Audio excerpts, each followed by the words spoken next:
Hello, children. Welcome to today's Cultural and Creative Art class. In today's class, our topic is Basic Body Movement in Dance. Basic Body Movement in Dance. Dance involves the movement of all the parts of the body, our arms, legs, chest, waist, and our head as well. To be able to dance well, we need space, time, and force. Components of body movement in dance. Number one, space.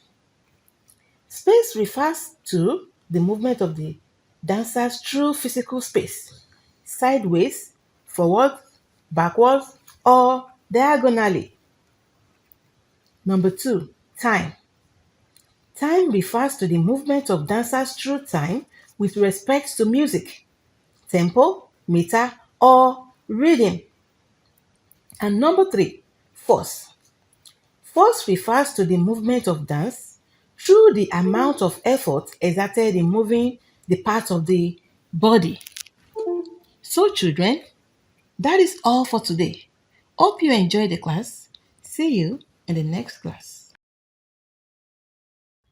Please subscribe to this channel, like, and turn on the notification button for more videos like this.